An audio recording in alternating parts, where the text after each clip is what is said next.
A warm welcome to you wherever you are in this world.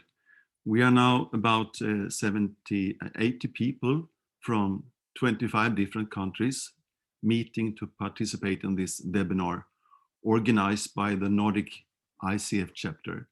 This webinar is a part of the ICF International Coaching Week. My name is Lars Lagerstedt, professional coach and a member of the board of the Swedish chapter. Half of the participants right now are members of the ICF. For those of you who are not members yet, I can add that ICF is an international federation that works to arouse interests in coaching, certify coaches, and support them to improve, and in the end, make a better world through coaching. Why have a smaller vision than that? This Nordic online conference is a part of this work.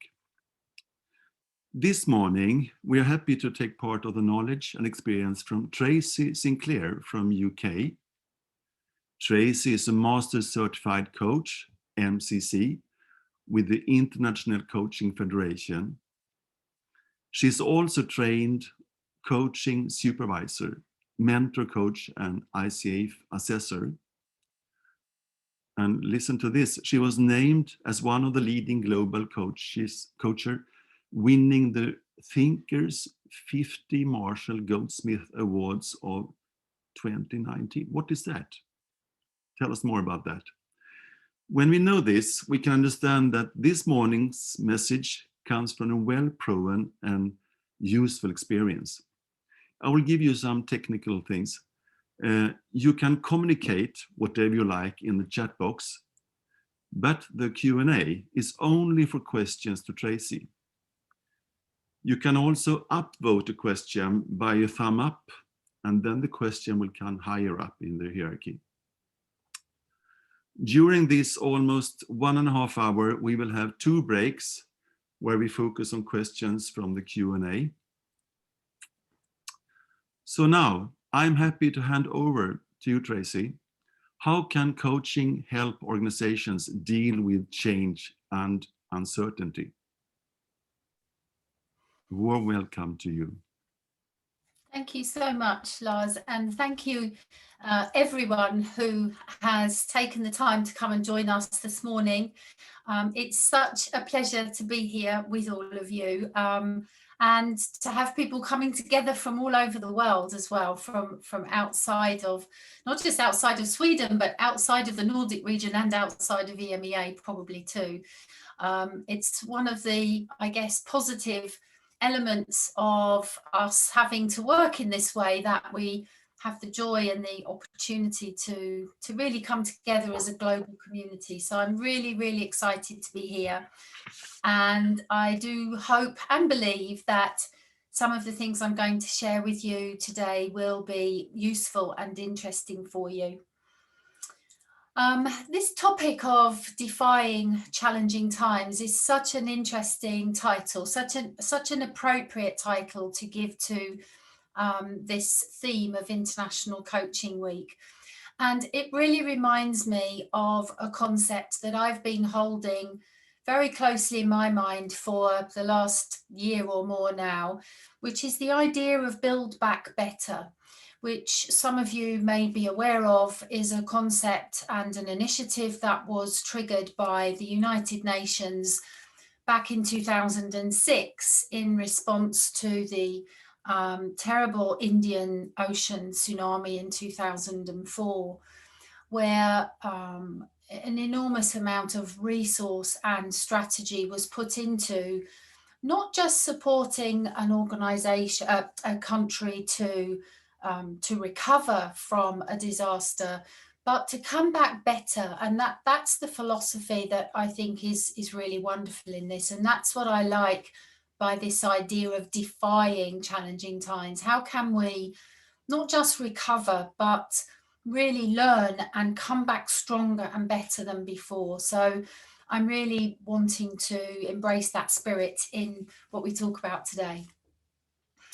So I'll share some my screen and share some slides with you shortly.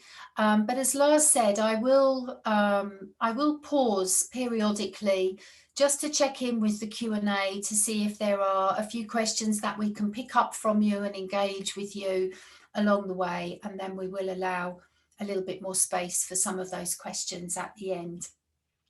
So I will share my screen and we can take it from there. So just bear with me while I do that. Okay, there we go. So this topic then of how can coaching help organisations to manage change and uncertainty, I think this is a really interesting topic because the amount of change and the amount of uncertainty that we have all been experiencing at multiple levels in society is, you know, probably more than we could possibly have imagined, and more than most people have perhaps ever really dealt with in most people's lifetimes. And so this topic is more important than ever. And I really believe that coaching does have an important role to play. So just to share a little bit, I don't want to talk long about me. I want to get stuck into the material, but I just wanted to share this to show you some of the hats that I wear, if you like, and perhaps the common denominator in most of the lines that you see here is the word coach or coaching. And the reality is that I, having had a corporate background initially in financial services, I then moved into setting up a business in leadership development. But when I discovered coaching myself as a way of working and communicating with and engaging with people back in 2005, it really did transform how I operated. It transformed how I wanted to be, how I wanted to show up as, at that time, a leader and in my organization, and how I wanted to be in terms of the relationships that I built with other people.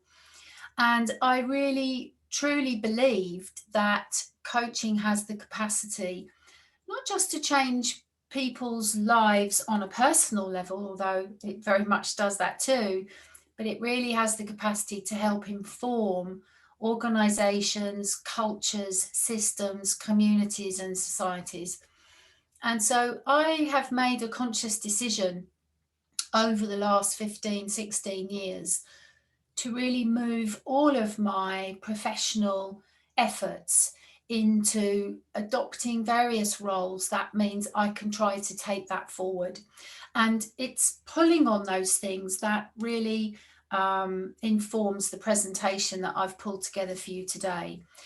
I certainly don't believe that I'm going to share everything with you around this topic. There is so much more, but I've tried to pull together some information from my personal experience as a coach, my personal experience as a trainer of coaches, and also as a consultant working with organizations who are looking to use coaching as a strategic resource, but also hoping to bring some really useful data from the International Coaching Federation and some experiences from my roles with the ICF that really do substantiate from a much more data-driven and empirical perspective the benefit that coaching can have. And I'm mindful that we have a variety of people in our audience today. We have people in our audience who are already connected with the ICF. And so I'm hoping that this presentation will give you some really, really useful information to take out to your clients, to take out to the organizations and the people that you connect with, to really share valuable data around how coaching could support you and them.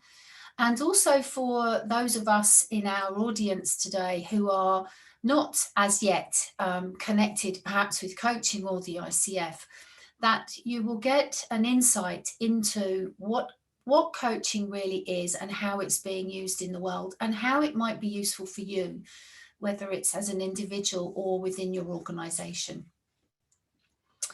So what we're going to look at today is I'm going to share with you a little bit about how coaching is defined, not just how it's literally defined by the ICF, but also how is that definition of coaching evolving in the current environment in terms of what coaching means for people today. And then I'd like to lead on to looking at offering a snapshot of the current marketplace, if you like. What does the profession of coaching currently look like?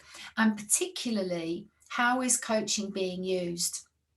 And there's a really interesting distinction that I'd like to share around the kinds of things that our research shows people tend to typically bring into coaching, but also how has that evolved in the last year or so, given the pandemic and its related consequences.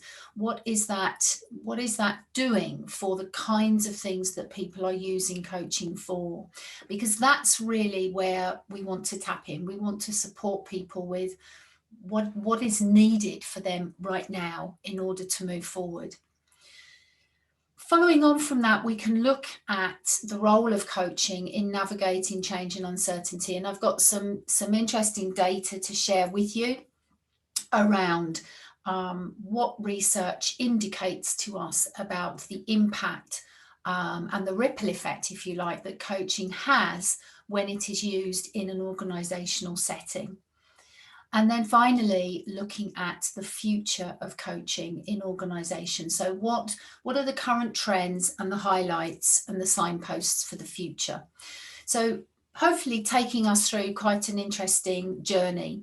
And I've tried to make the slides as interesting as possible with not too much data, but I'll keep it fairly light. And as you know, this session is being recorded, and so you will have access to the information later.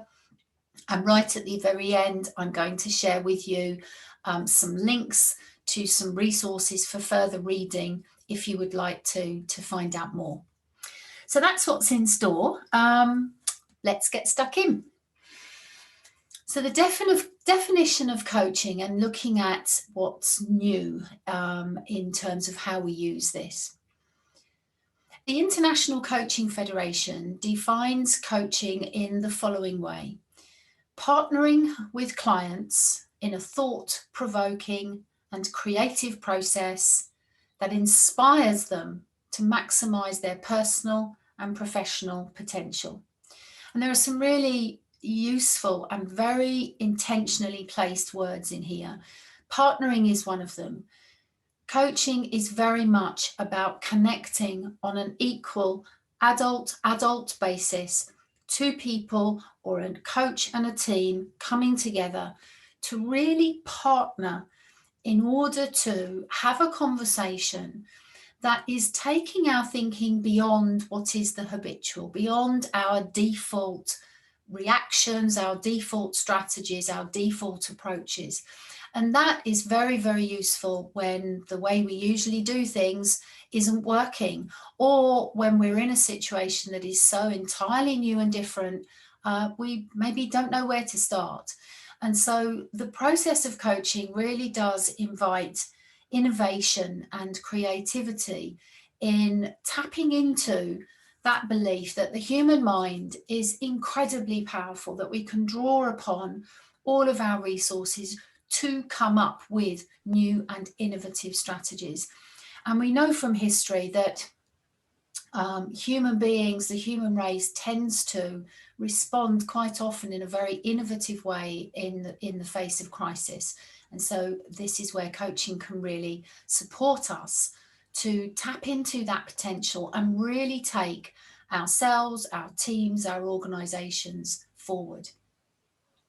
So that's the essence of how we define coaching. But there's a couple of other nuances that are starting to emerge in how coaching is used and defined. And there's an ongoing question that comes through around the extent to which coaches should or should not give advice. And this has always been a little bit of a contentious discussion in coaching, in that there is a school of thought that says, no, coaches should not give advice because that is more of a mentoring role or perhaps a counselling role, and that the role of the coach is purely to elicit the strategies and the wisdom and the ideas from their clients.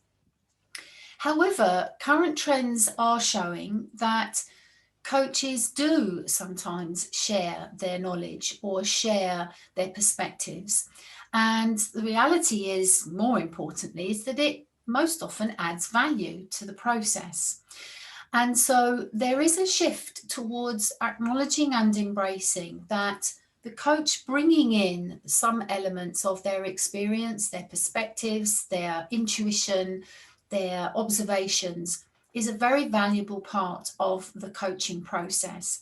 As long as there is a sense of acceptance and permission from the client, that the client welcomes and wants that input, and also that it's requested, if you like, more by the client. So we're still retaining that sense that coaching is a very client-centered way of working, and is not the coach starting to move into driving a mentoring conversation.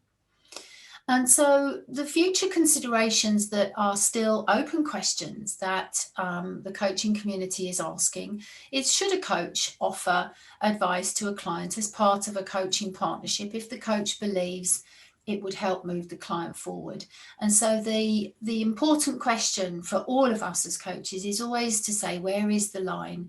Where is that boundary beyond which my advice and input is less helpful? And of course, in our training and our ongoing development, navigating that line is something that we're always very carefully working with. There's another trend that's emerging, and this is, I guess, in some ways a more unfortunate trend that we're noticing, and this is the incredible rise in the incidence of challenges with mental health and well-being that we notice generally in society, but also within organisations. And that trend started before the pandemic, in fact, but unfortunately the pandemic has really created quite a spike in that process. And I recall an article that I read by the World Economic Forum probably about 9 months or so ago now, possibly more, where they were saying that so much of our energy at the time is going into fighting the pandemic, when in fact we need to be careful that we also focus on what they believed at the time would be an even bigger wave and an even bigger pandemic, which was the follow-on pandemic of the mental health challenge as we come out of COVID and try to somehow return back into how we move forwards. And that's in a way where we are now in terms of shifting in that way of dealing with the experiences that we've had. So I don't know about yourselves on this webinar today, but I know in my world, I am seeing many, many, many incidents of challenges for well-being. And so this question of what is the boundary of coaching and therapy, or coaching and counselling, and how do coaches navigate that boundary? At what point should a coach be referring a client to a more therapeutic setting?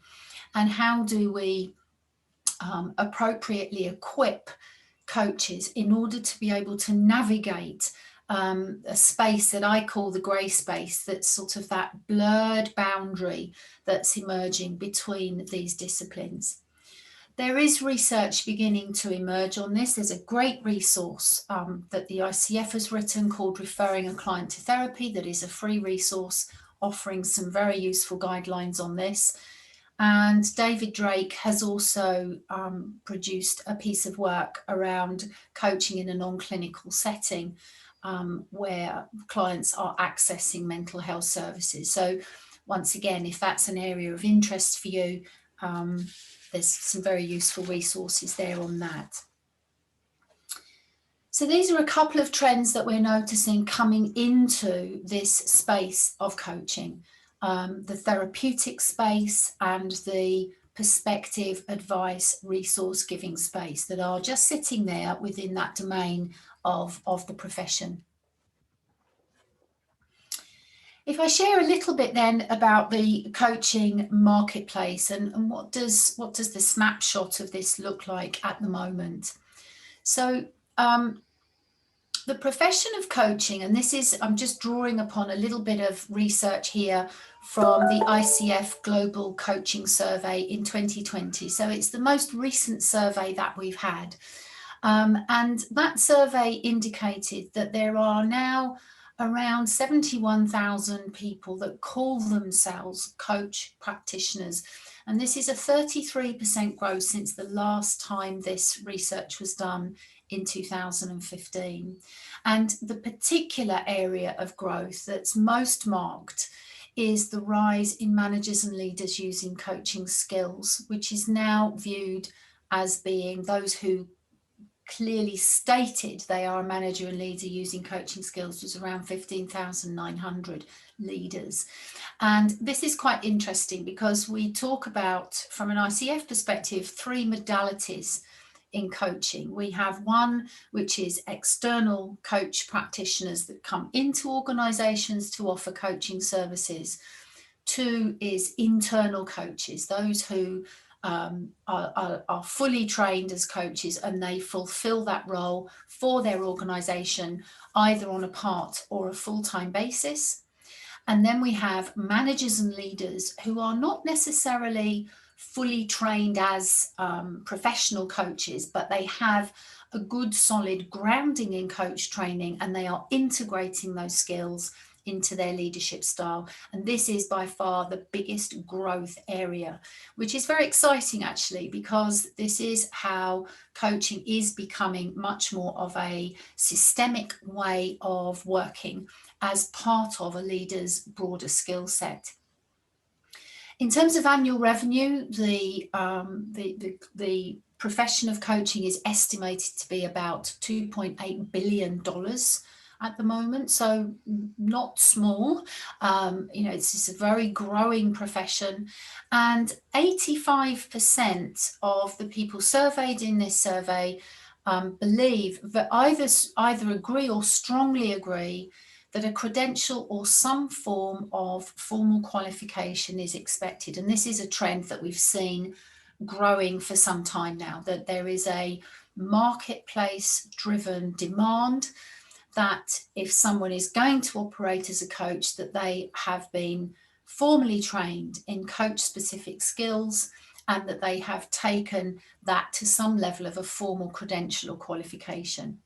And on the flip side of that coin, the biggest perceived risk, therefore, is that of untrained individuals who call themselves coaching. And, that's been quite a trend for the last 15, 20 years, where someone perhaps has had a different kind of career, but they then want to shift and they say, well, I'll now be a coach. And of course, in some cases, those individuals may be very skilled and adding a lot of value.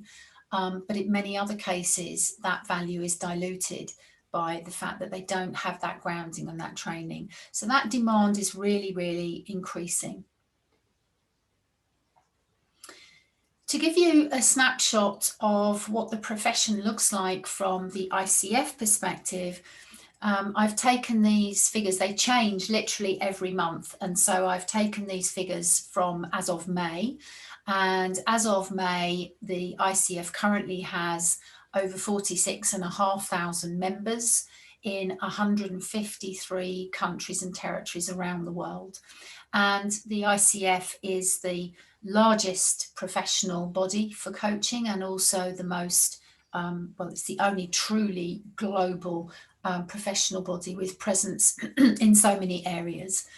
And the EMEA region accounts for 36% of that membership. So the EMEA region has always been pretty strong with coaching, even though the concept of modern coaching as we know it may have originated in the US. EMEA has always been very, very much at the forefront of embracing coaching and evolving and developing coaching. So the EMEA region is really quite a strong, matured region in this area. And there is continuous growth all over the areas of the world. We're seeing, particularly in the Middle East, in Africa and Asia, the growth is very, very rapid. And then talking about credentials and credential holders, just to give you an idea, the ICF offers 3 levels of credential: the ACC, the PCC and the MCC. And you'll see here at the moment, as of May, how many people around the world are currently holding those credentials. And the ICF is, again, growing rapidly, not just in the area of members, but also in the area of people that are seeking out ICF credentials, either because they just believe in wanting to get that credential themselves because it's considered really a gold standard for coaching, but also because a lot of people are increasingly finding that a credential is being expected when they want to work with certain people and organizations. So I'll share a couple of more things and then I'll pause and we'll maybe just see if there are any questions so far. But I'd like to talk just briefly before that on how coaching is actually being used. So typically, when we talk about in the research that the ICF has done, what are the kinds of things that people bring into coaching as their goals or their areas that they would like to work on? And these things here on the screen are by far the clusters, if you like, the general areas that people are wanting to work on. So performance is often very much at the forefront. Is how can I improve? How can I achieve something? How can I gain a particular goal or a marker that I want to work on, whether that's as myself or as part of a team. And those kinds of goals are relevant to people on a very personal level, but also within a work setting as well. And then we have the communication skills, and this is a wonderful one for coaching because coaching is all about communicating. And so we do find that when people engage in a coaching process, they tend to communicate quite often initially better with themselves, as well as then forming better relationships with others, with their peers, with their team colleagues, etc. So communication skills is often a really important one. Linked to performance, we will often see people bringing goals in around how can they be more productive or work smarter, that kind of thing. And then there's a big area in career development, career transitions, promotional opportunities, crossroads in people's lives, opportunities for diagonal movement and expanding experience, expanding one's life goals almost around how you want your career to be evolved. So a lot of work in that area. And then coaching also focuses a lot on self-esteem and confidence. And what's quite interesting is that even if a person has not quoted self-esteem and confidence as particular overt areas that they want to work on, an increase in confidence around the particular area that they are working on is very, very often a positive byproduct of the work. So we see often this uplift in self-esteem and confidence, regardless of whether it was overtly noted as a goal that the person wanted to have. Work-life balance has for a long time been something that people bring in as well. We perhaps over the years have had an increasing history of people working more and working faster and working in a more intense way. And so this question of balancing our work and other areas of our life, other commitments and goals and aspirations, has been part of the coaching remit for quite a long time. And then coaching is also used quite a bit for small businesses, business owners, entrepreneurs, solopreneurs. And so that's also quite an area around goals that people bring into coaching as well, as how do I actually, manage my business in a more effective way. So this is what these kinds of goals are, the things that people have been bringing into coaching, and this has been quite consistent for some time. And yet now we start to see something else coming in as well. So I'd just like to share with you what is currently being noticed around the kinds of things that leaders particularly are bringing into coaching sessions. And most of these items on these bullet points really do sit around this general area of managing change. The size of the change, the nature of the change, the pace of the change, it often comes back to this: how do I handle the change and uncertainty that I am now experiencing? So you've got here things like discomfort with not knowing what to do, which can be a very challenging situation for a leader to face, when traditionally leaders may often identify with knowing as part of who they are as a leader. That as a leader, I am supposed to know what to do, aren't I? I'm supposed to lead. I'm supposed to set direction. And yet so many leaders seem to be coming in almost saying, I have no idea. And yet I feel this enormous pressure to somehow be the person that takes this forward. And that is creating quite a lot of anxiety for many leaders. How to keep people engaged and connected. I mean, that's been a topic I have seen over and over again. Some people are finding that very easy, and a lot of people are finding it very difficult. How do I keep my team together? How do I keep my business together? And how do I also keep myself motivated? Because while I'm putting all of my energy in trying to keep my team going, I'm struggling too. I'm still facing all of these things. So there's this terrible mix almost that some people are experiencing, with an enormous sense of pressure to perform and to be something that sometimes people are finding it very hard to be. A lot of challenges around well-being, and also just a lack of space to breathe, to share, whether it's space, headspace, because of all of these things that everyone is having to deal with, or physical space, in that in the Zoom world, we can literally almost go back to back to back. And this Zoom culture that we have is very, very intense.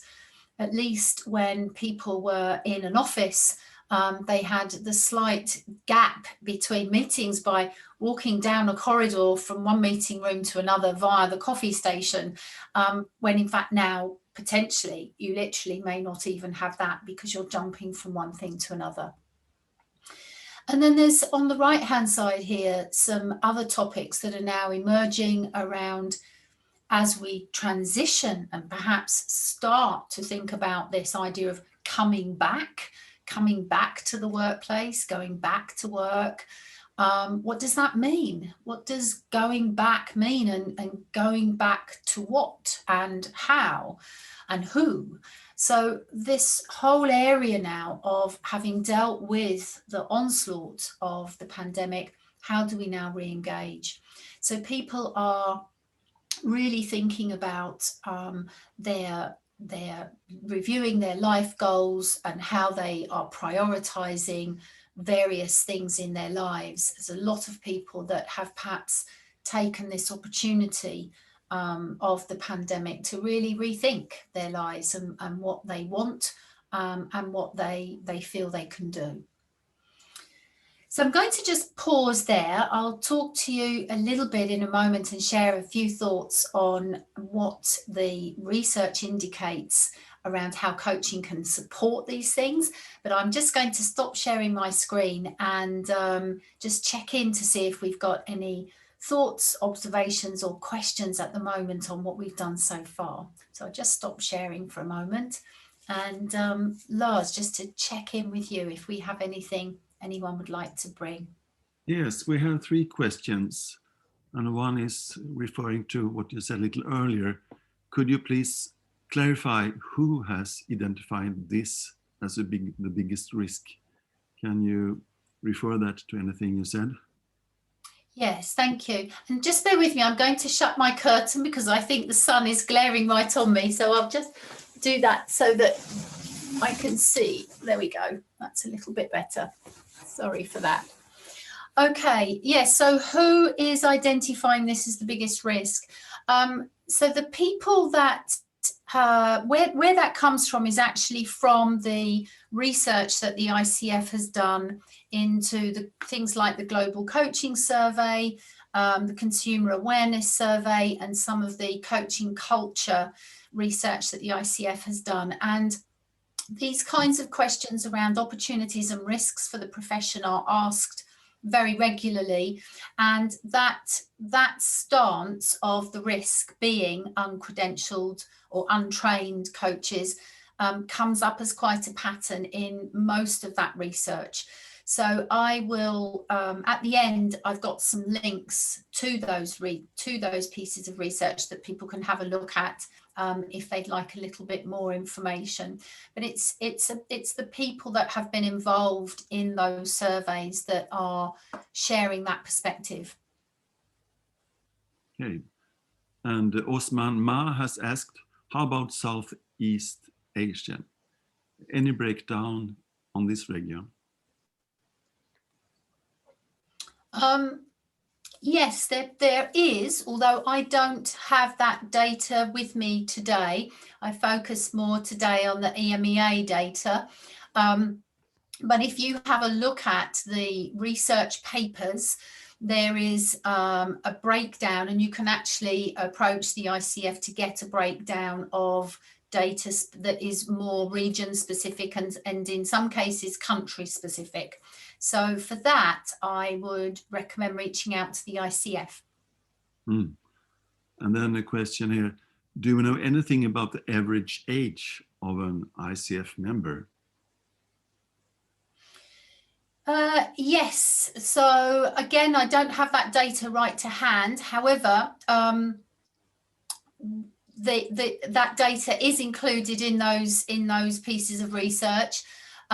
What we notice is that typically, historically, the age group for ICF members has tended to be sort of more in the 40s and 50s age group.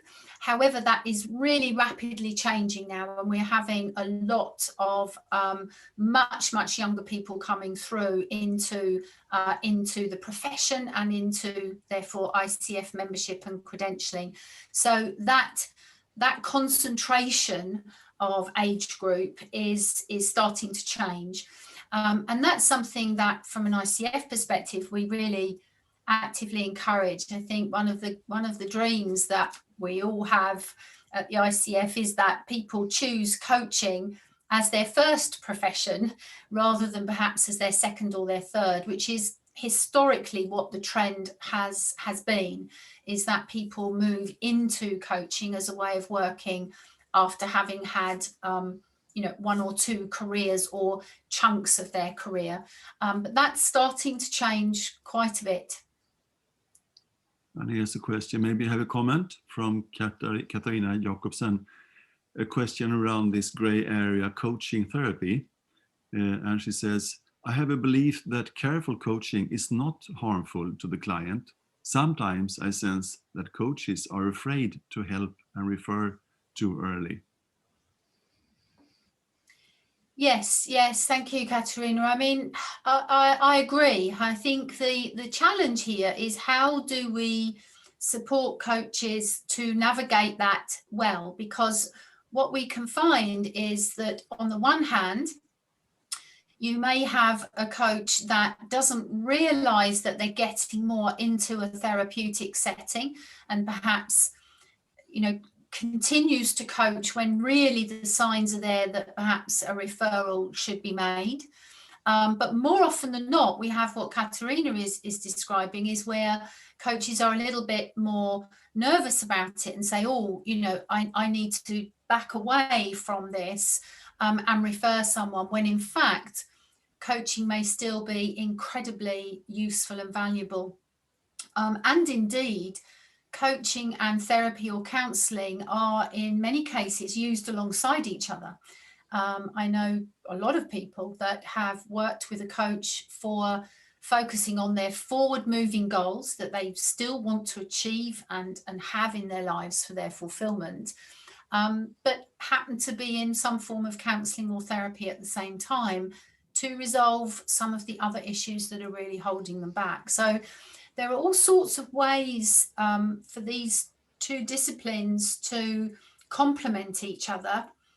The key is really how do we support ourselves and our profession to navigate that space most effectively. And I really would encourage anyone to have a look, particularly at the ICF resource and the David Drake work, because it really does start to help us inform these things. The other thing that's also coming up a lot, I notice in the UK where I'm based, but I'm sure in other areas as well, is what's called a mental health first aid learning opportunity. That's something that a lot of coaches I'm noticing are now doing, which is a brief a course, but that really helps coaches to understand a little bit more about what some of those signs and signals are, so that they can be perhaps a little bit more measured and informed in those decisions. But I would say to anyone, if as a coach, if they are unsure, is the rule of thumb I would be is to seek advice, and that's part of our code of ethics and part of our competencies, is that we seek input from external sources, which could be from a coaching supervisor or a trusted peer group in a confidential setting, or even reaching out to the ICF, who could point a coach in the right direction. So I think the important thing is that we're not navigating that alone necessarily. There's come in about 5 questions more, and here's one. How would you see that accountability and the follow-up on goals would evolve during these almost online only times? When it's online, did you say, Lars? Yeah, almost online only times. How would you see that accountability and the follow-up on goals would evolve during these almost online? Yeah, I mean, I think it's just, maybe, and this is just my perspective, is it's just a slightly different way of doing things. I mean, for example, I've actually been working with my clients, coaching clients online for the last 6 or 7 years. I haven't actually connected with my clients on a face-to-face basis for quite a long time. And so I'm quite used to working in that way with them. And I think it's just a question of working in a slightly different way, that you're agreeing how will those accountability measures be put in place, and to co-create that with the client. So I don't know that the lack of face-to-face is necessarily a challenge to accountability. It's just a question of perhaps connecting with our client and co-designing how we will do that together. Mm-hmm. When leaders address when leaders address one of these leadership challenges, now the text disappeared, in your session, do you expect to manage that in one session, or do you take it over more than one session? These subjects can be huge. Absolutely, absolutely. And so, excuse me, typically, I mean, sometimes people will have an ad hoc or a one-off coaching session, but typically coaching is done in a series of sessions, if you like. And so it would, especially as you've just described, Lars, with that question, some of these areas are big areas to address and are ongoing challenges. And so it's quite usual and quite typical for leaders, individuals, teams, whoever, to engage with a coach over a period of time to work at, you know, consistently chipping away and working at some of these goals. We have some more questions. How shall we plan it? You have more slides to show also, or shall we? Yes, I was just going to say, why don't we? We'll come back to some of those. I'll share a little bit more information, and then I will. We'll pause again for some more. Does that sound okay? Yes, I think so. All right, super. I will share my screen, and we can keep going. Okay, so what we have here then, if we just take a look at the next piece, and this is really to look at what is the role of coaching in navigating change and uncertainty. And I'd like to share a bit of the research that the ICF has done in this area. So if I just share, this piece. So change. So this is a piece of data that comes from the Building a Coaching Culture for Change Management, which was a piece of research that was done in 2018. And the indication is that these figures may be even higher now based on the kinds of experiences we've had over the last couple of years. But in this piece of research, HR practitioners and leaders that were surveyed, 77% of them reported that they felt their organisation was in a constant state of change with continuously shifting priorities and strategies. And that's a pre-pandemic perspective. So I can only imagine that perspective may have been perpetuated in more recent times. So this is quite a high figure for that perspective to say change is around all the time. But what's also interesting is if we look at another perspective, which is that 85% of the organisations surveyed for this piece of research in 2018 stated that they had unsuccessful change management initiatives in the past 3 years. And one of the things that has been a trend for many years, I remember years ago before I got into coaching, when I worked as a project manager, the Project Management Institute had some rather alarming data and figures around the success of change management programs. And so this is something that, you know, isn't easy. It's something that as individuals and as organizations, we can find very challenging.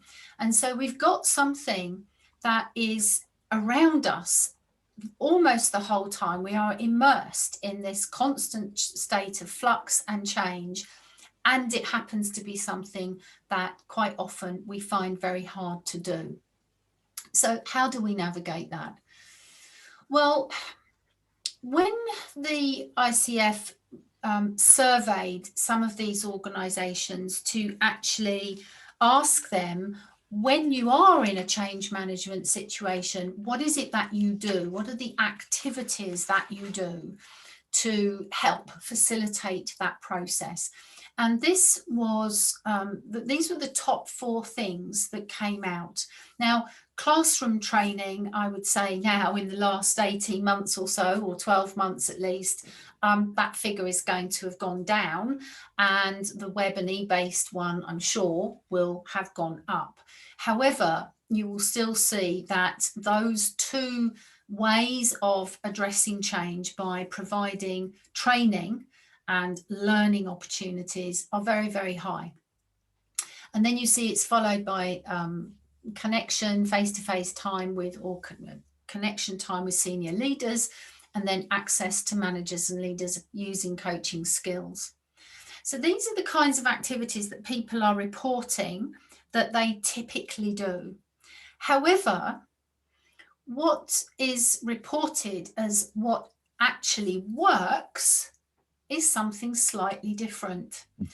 And you then see, when you ask the same organizations, what are the activities that actually made a difference? What are the activities that really did support and facilitate change in your organization? These are the top 8. And suddenly we see something quite different coming up to the surface. 78% of respondents felt that group coaching with a professional coach was very useful. And again, the same amount around one-to-one coaching with a professional coach. And then we can see slightly further down, but still in the top 8 activities, access to a manager with coaching skills, still very high at 70%, and also at 67% team coaching with a professional coach. So what organizations think is going to work and what latterly or retrospectively seems to work is not necessarily the same. And organizations that are embracing coaching are actually finding that it is making a positive difference and it is helping them to navigate change more effectively. You'll see in the right-hand column, it's titled HPOs, and that stands for High Performing Organizations. I'm not going to share too much on that today because that would take us down a slightly different tangent, but I think it's just worth noting. This term of high performing organization was termed by the HCI, which is the Human Capital Institute, and the ICF partners regularly with HCI to undertake this rigorous research. And what that research has given rise to was identifying an index where you can categorize an organization that is considered to be high performing by several markers and measurement criteria. Half of those criteria are around increased business performance in some way, and the other half are measured by looking at people, investment and performance of people and the people opportunities within the organization.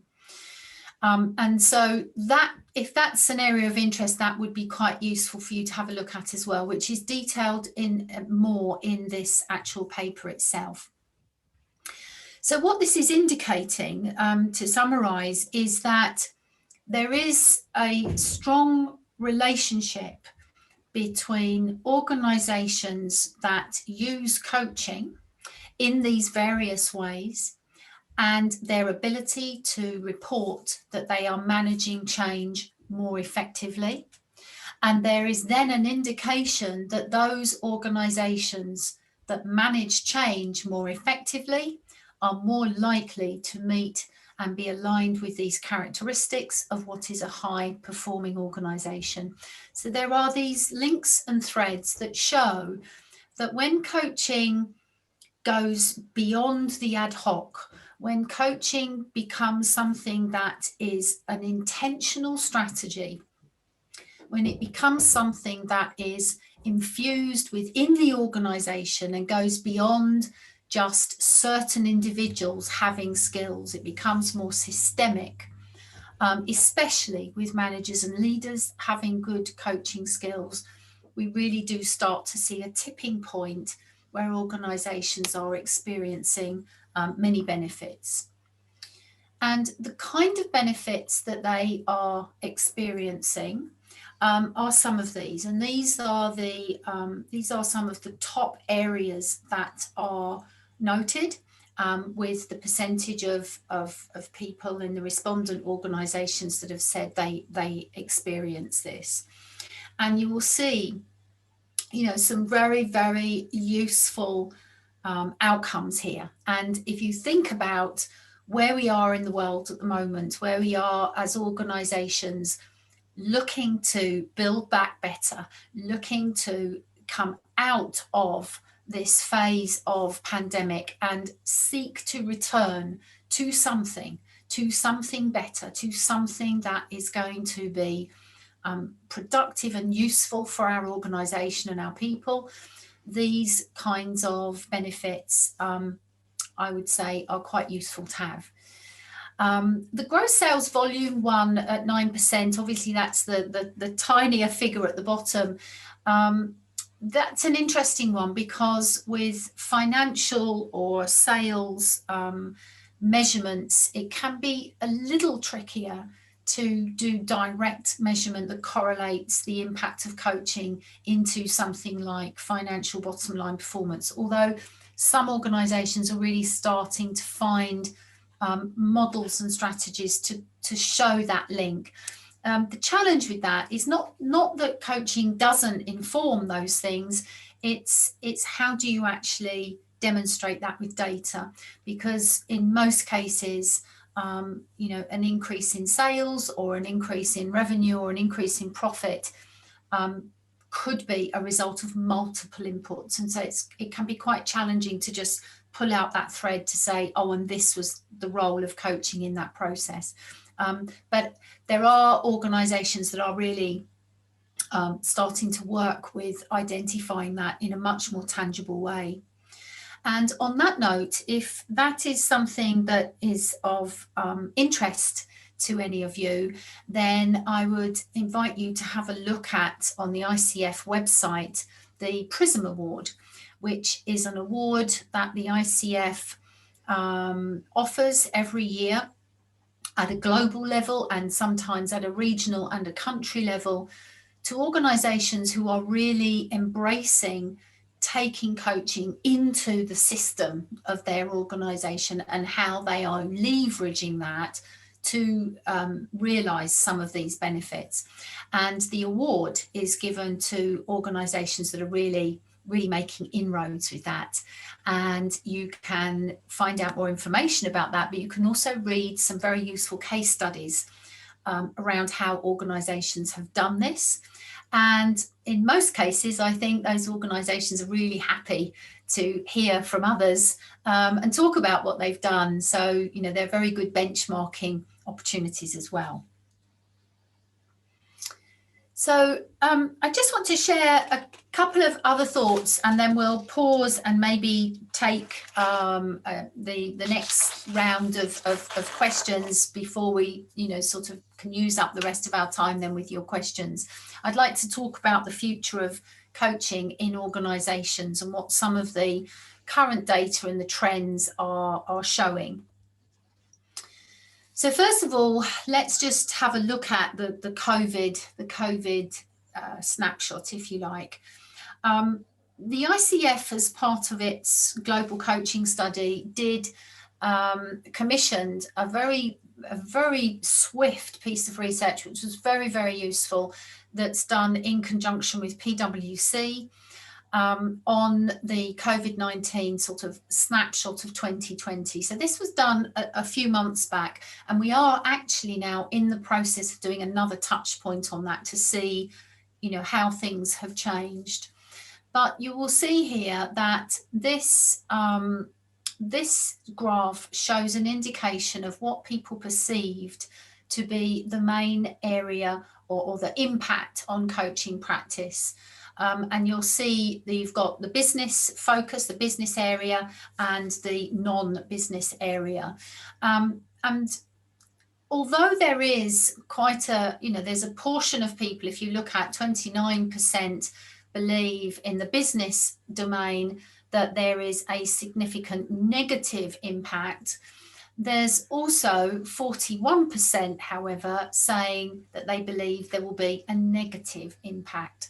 So there is a mixed feeling, and some of this is that there is naturally, in any crisis that we face, there can be an immediate reaction to lockdown, to stop spending, to stop doing anything other than what is necessary.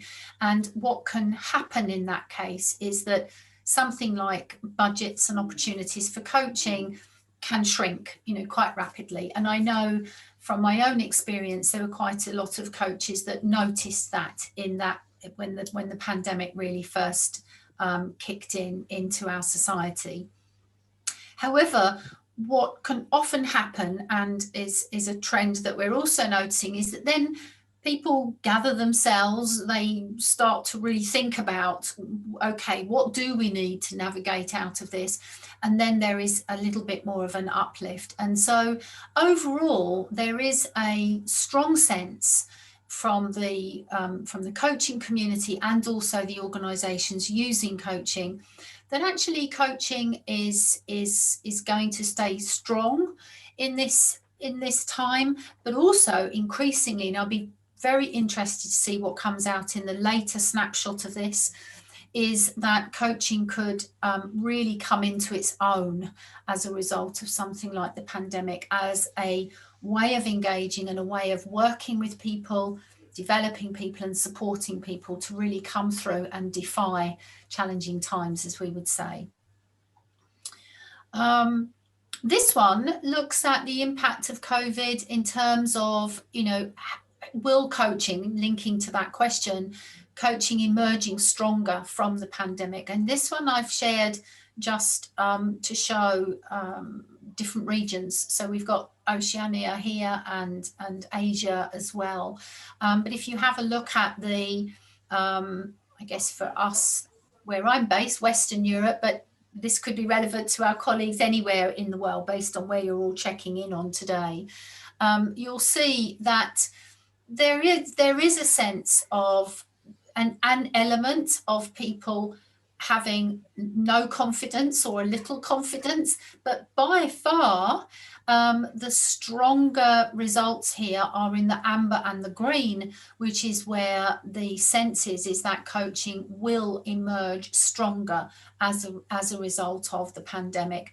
And, hopefully that being as a result of the contribution that coaching, has made to this process. So we see that initial reaction and the marketplace shrinks a little bit, and then it's starting to really come through. And I'd be interested to see how that trend is tracking when we see the next snapshot of this.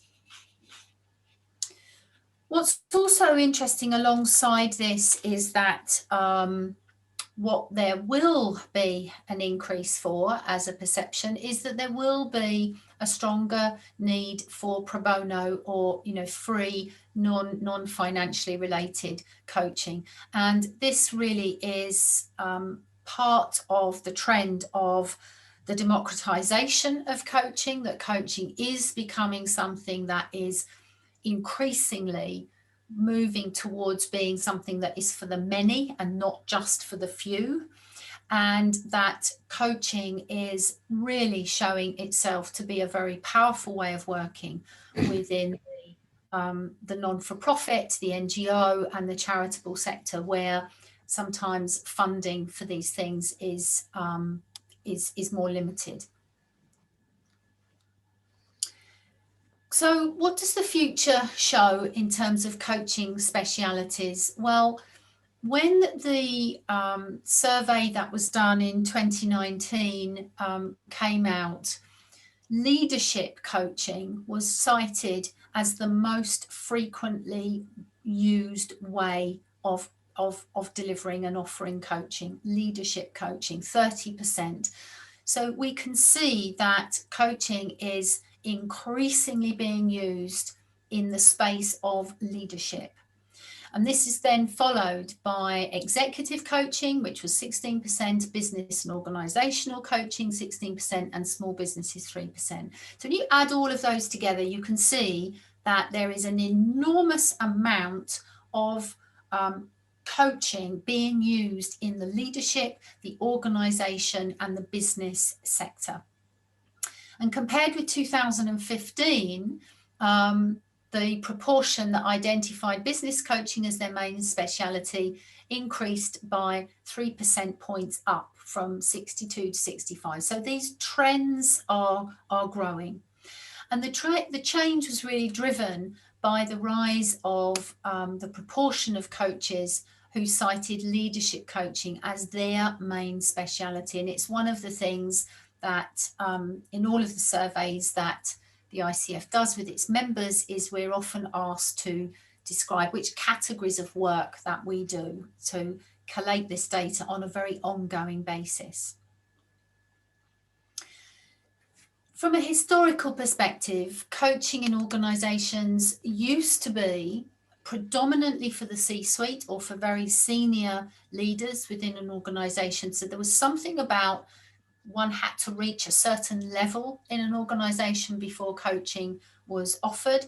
And more often than not, it was used for more remedial purposes, so to look at performance management or addressing gaps in delivery and performance, and it was usually offered by external coaches.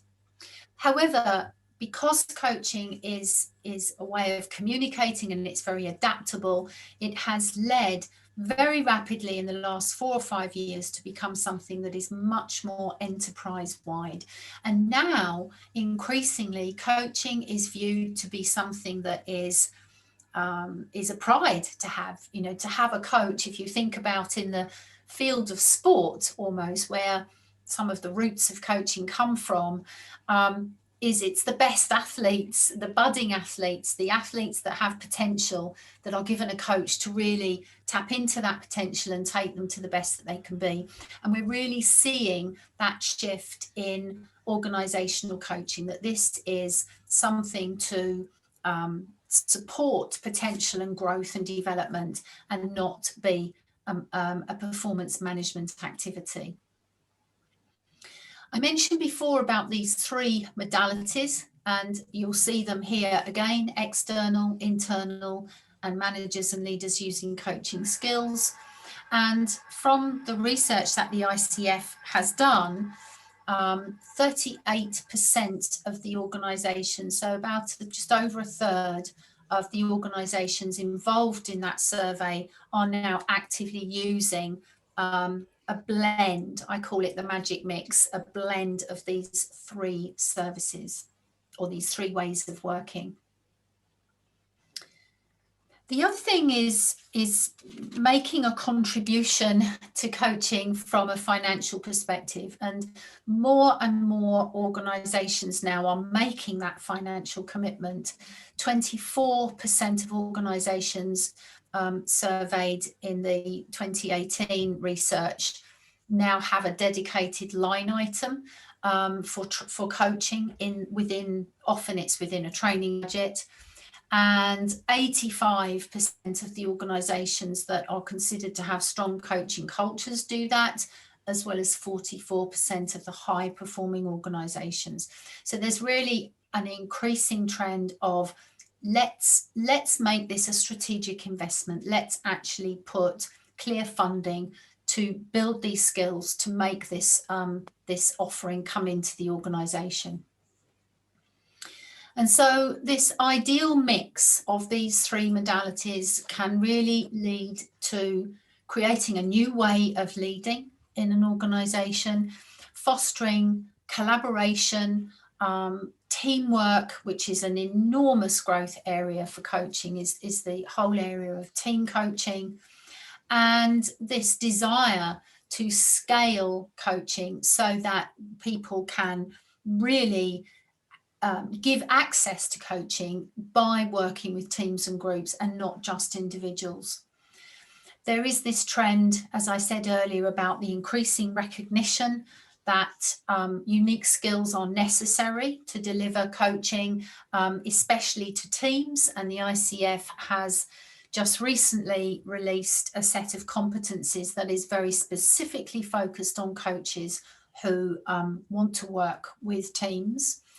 And we see a rise of what's called systemic coaching to help organisations overcome internal blind spots, as it were. So through coaching at a systemic level, there can be an enormous amount of organisation intelligence and insight and awareness that can be leveraged.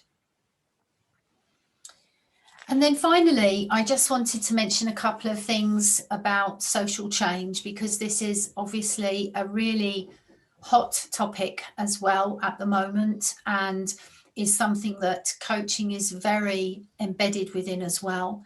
And this links back to the pro bono, rise in pro bono coaching, that coaching is being used very much to help positively influence social change. And in the 2016 Global Coaching Survey, which is clearly pre-pandemic, so the signs, the writing was on the wall even before the pandemic, that 51% of coaches and 49% of the managers and leaders using coaching skills said and believed that to a very large extent coaching is able to influence social change. And as I mentioned before, the International Prism Award has honorees that have included organisations beyond the corporate sector very regularly, to include schools and governments, departments and other non-for-profits. And coaching provides, or coaches very often provide pro bono coaching. It's quite often a part of the coaching philosophy. The coaching mindset is that many, many coaches alongside their paid work will very often have some voluntary coaching, some pro bono coaching, or some very discounted coaching price-wise that they're offering. And the work of the ICF Foundation that really focuses in on the positive social impact of coaching in the world recognises the impactful pro bono work of ICF chapters around the world, and is working very closely with the United Nations to support the Sustainable Goal development through various initiatives that you can see here. And already through those projects that are called Ignite projects, more than 4 million people have potentially been touched by coaching and connected with coaching because of those projects that those chapters are running around the world.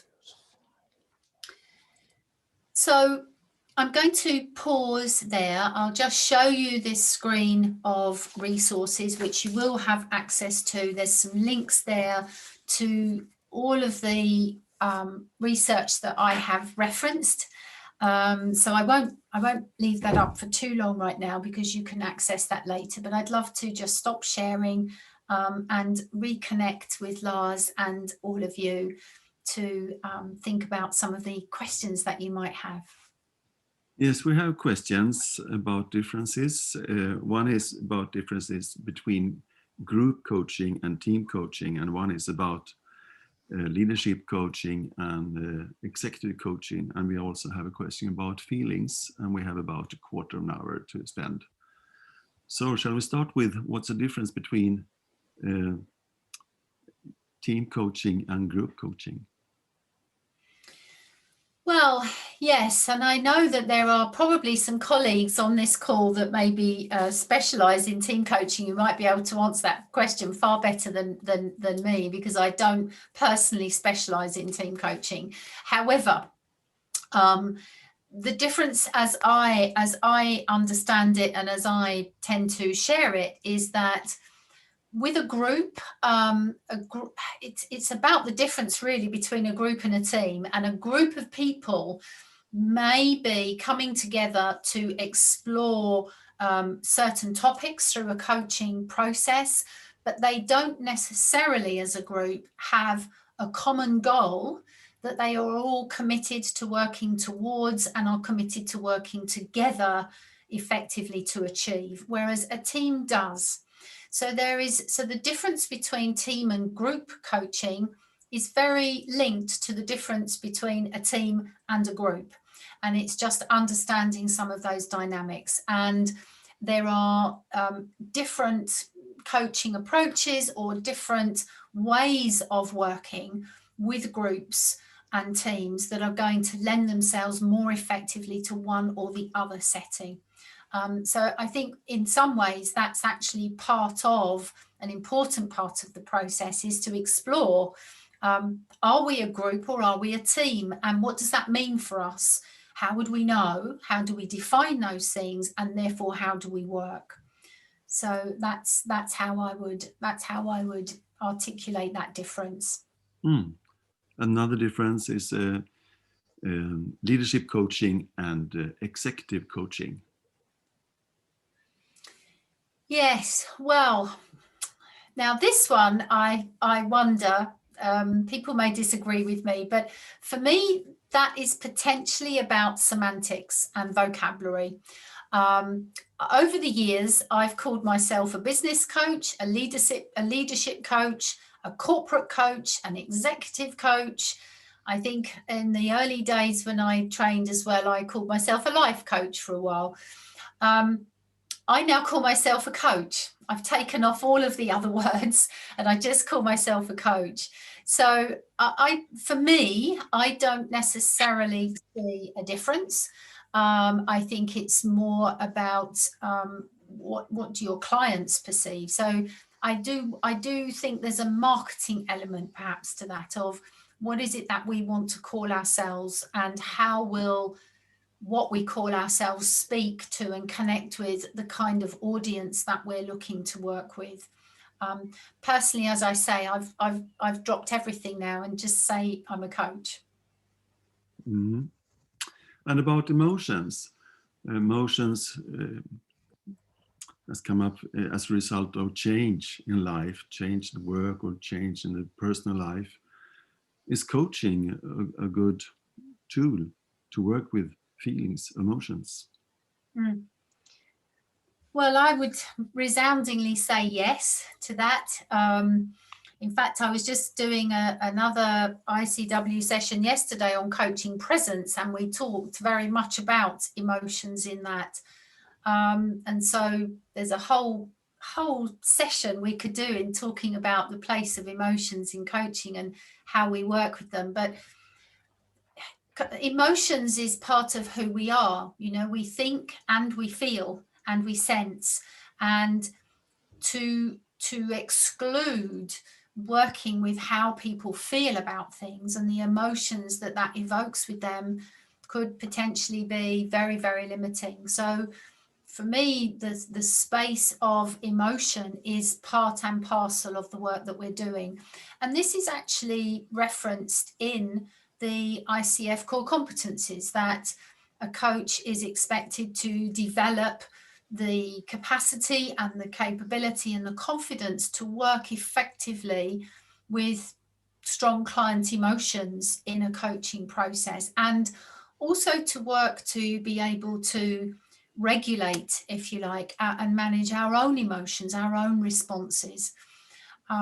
One of the things that we know from many forms of psychology and coaching psychology is that the repression and the suppression of emotion is not healthy for us. It doesn't bode well for how we process and how we function. And so I would say that coaching is most certainly a space to explore how we think and how we feel, and our competencies, as I say, invite us to explore both of those areas and to work with the wholeness of the person. I'm conscious that in an organizational setting, particularly perhaps in some corporate environments, and particularly perhaps in certain professions or industries, the expression of emotion is something that is maybe people are more used to, or perhaps they're not so used to. And that's part and parcel of the importance of creating trust and safety in a coaching engagement, that there is privacy, there is confidentiality, and there is trust and safety, so that a person, whoever they are, is able to express themselves fully, and that can become a meaningful part of the work around how they move forwards and find their solutions and their strategies. This to create trust is one of the important things in the education of coaches. But some coaches call themselves coaches, but they are not certified or has gone through the education we know. Is this on the agenda for the ICF organization international?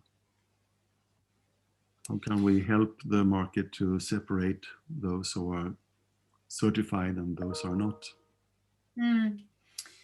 Well, I mean, it's tricky, really, I think, Lars, because the ICF is a professional body and not the coaching police, as it were. So it's quite tricky for the ICF to legislate or manage or control, not that we would want to do that necessarily, people who are outside of the ICF community. Obviously, what the ICF does do is put in what are probably quite rigorous measures around membership of the ICF and around the training and the ongoing professional development, the continuing professional development that coaches need to have in order to secure and maintain that credential. So the idea is that within the ICF infrastructure, we are creating a level of rigor, a level of professionalism, of ethics, of integrity and excellence. Outside of the coaching community, our role really is to seek to influence, to be thought leaders, to try to influence positively the broader community, to say this training is important, and this training to a large extent will give much more quality assurance, much more reassurance to the consumers of coaching that they are working with someone that is appropriate. The question also that links to that as a side question is the question of regulation. At the moment, the profession of coaching is not formally or consistently regulated across the world. Whether or not that comes and to what extent it comes is always a moving feast, but we seem to be moving more and more closely towards a sense of setting some kind of globally recognized way of engaging with this profession of coaching. And the ICF is very closely involved in researching that and being in those discussions. But at the moment, it is very market driven, and we are as an organization very closely looking at what are the demands that are coming from the marketplace, from the consumers of coaching. And the trend is that the demand is for qualifications, the demand is for good training and good ethical professional practice. And a question about the future. What do you think about this online coaching? We're more and more international. We can coach persons in other countries right now. Will this be the future, or will we prefer to meet face to face? What do you think? Well, in some ways, that's a similar question to the AI, the artificial intelligence question of will coaches be replaced by bots? And I think there's a similarity here in a way. I think the positive side of working in this virtual way is that we can connect with each other and with coaches so much more easily, that coaches and clients can have access to clients and resources and coaches all over the world, which I think is a positive thing, because this diversifies the profession. It brings us together as one world. And that, I think, is a very positive thing. I also think that the virtual way of working facilitates it, almost making it easier to connect in some ways, in that I don't have to travel, either of us, you know, the coach or the client, we don't have to travel, we don't have to spend the time and money traveling, and we can integrate the coaching more into our day or our week. Having said that, on the downside, research and I think just our own knowledge will tell us we want to connect with each other. You know, I think the human connection, to actually be able to see someone, even if you're not touching and hugging them, to actually be physically in the same room with someone is core to human existence. And so I do think that we will have a blend of both. I can't imagine that we will not go back to having face-to-face coaching, but I think that there will be an increase in the amount of virtual coaching that is done. In a similar way to with the AI, the artificial intelligence question, the research is indicating that there's a certain amount of the coaching process that some kind of a bot could handle. But when it really, really gets to the heart of things, there's something that's sort of that magical, intangible connection that is still currently believed cannot be taken away from having a human being with you. So I don't suspect that we're going to be made redundant as a human race or as a profession in that way. I don't think so. And a short last questions is about when you bring methods into your coaching. For instance, you agile coach. Then you have a method, but coaching as we are working, we don't bring in a thing in the same way as if you have a method that you want to implement. What do you say about this? Is it possible to combine these two things, or?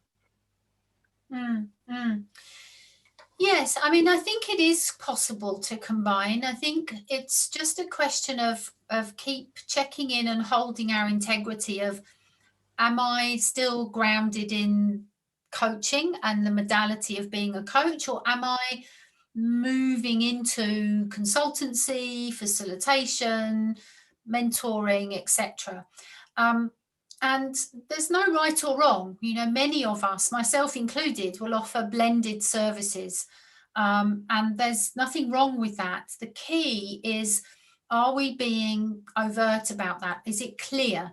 Is the service that I'm offering clear to the person receiving it? And is that the service that they actually want and need from me? So rather than just having a bit of an unconscious hodgepodge, as I might say in English, of ways of working, that we're being professional and we're talking about, you know, what is it I could bring to the table, and is that useful, or would something different be more helpful?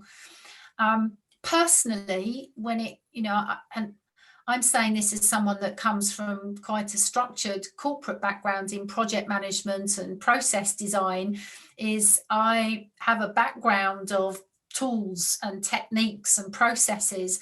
And yet, as I have come more into coaching, my philosophy around that is I want to only bring in that structure, only bring in a tool if I really, really feel it's going to add value to the client and not drive with it. The purer element of the coaching and the client comes first. And, you know, if a tool or an approach is useful and the client feels it would be useful, then I may introduce that. Otherwise, I may just stay in very, as we might call, clean coaching. Okay, that was the last question we could take care of. And thank you very much. We are so happy that you have been here and presenting all of these things. You have been really taking a lot of aspects in your presentations. You have got a lot of thank you for a good presentation, and lovely to hear an UK accent. That's also. So thank you very much, very much. And to you all, after we had closed this, immediately it comes up on your screen way to, you can say some words about this. It's a survey, just take 1 minute for it. We'll be happy to have that. So thank you. We have been about 150 people enjoying this, so it become more than this 70 from the first minute. So thank you all, and we meet in a way. Bye. Bye-bye. Thank you, everyone.